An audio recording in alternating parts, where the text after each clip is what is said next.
As the supervising dialogue editor, my biggest challenge was making sure that the rich story, the narrative, was as clearly presented as possible.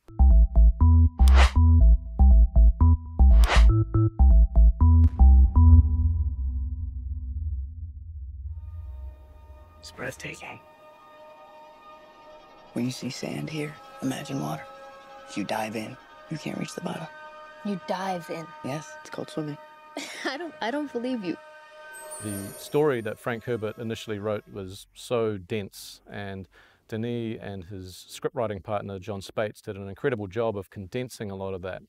But he also didn't tell all of the story, but sometimes he would put some of that material on screen for you to find. Fans would find it, but perhaps if you were not a reader of the book, it would be hard to know what one thing was or another. In the shadows of Arrakis lie many secrets, but the darkest of them all may remain. For me as a dialogue editor, I was trying to make sure that that kind of detail was built in to the background crowds, and also, of course, the key dialogue was going to be as crisp and clear as possible so that everyone could follow what is a pretty tricky narrative to tell. What if Paul Atreides were still alive? We started post-production in late January of 2023, and I worked in Wellington with my dialogue team there alongside Dave Whitehead, who has done a number of films for Denis. And we finished in late September. I went from Wellington to Los Angeles in July, where we started doing the pre-dubs and then the final mix. So from late January through till the end of September, pretty much.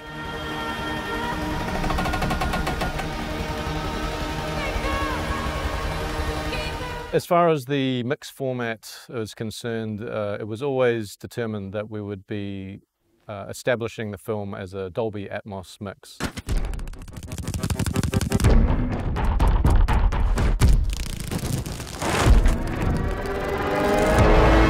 A lot of that was built from the ground on up, and then at the pre-dubs and final mix, it was brought together in that capacity.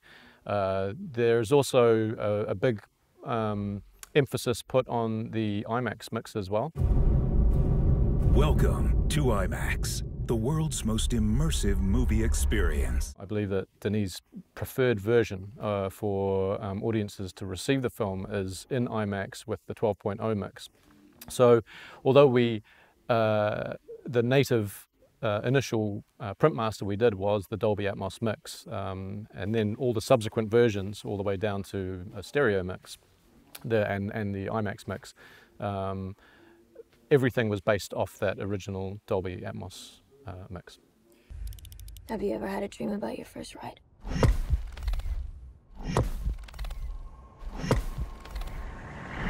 In terms of how the dialogue and crowds fits into a Dolby Atmos environment, it's less affected by that than, say, the music or the sound effects. Effectively, we look to populate the center channel a lot and then come into the room where we need to. But one of the things that Ron Bartlett, who mixed the dialogue, made sure was there wasn't too much going into the overheads.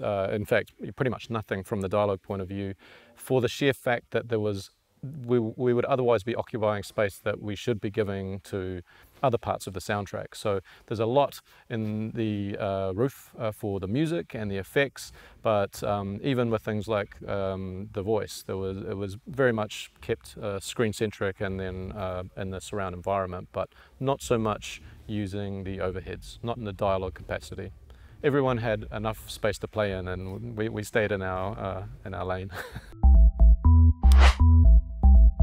One of the things I enjoy about being a dialogue editor is knowing that the central narrative is key to the film, and by just remaining very much ensuring the clarity is there and the center speaker is our home, if you will, that we don't need to overpopulate ourselves in the other speakers as much as other parts of the soundtrack. So there are times where the music can be, and the effects can be overwhelming, and there's times where that should be the case.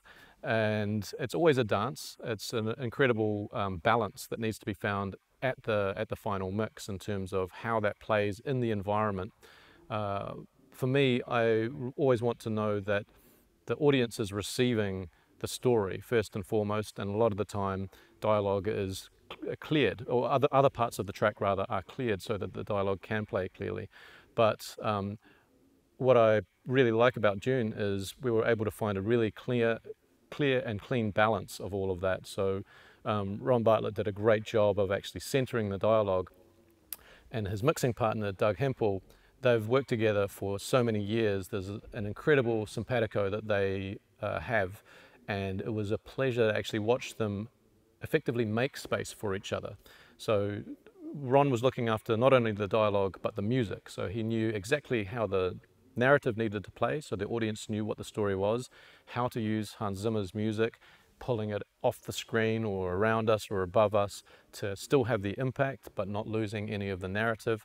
And then watching the two of them dance, Doug and Ron, to just effortlessly make all of that space feel like it's actually not a task. It was a wonderful mix experience actually.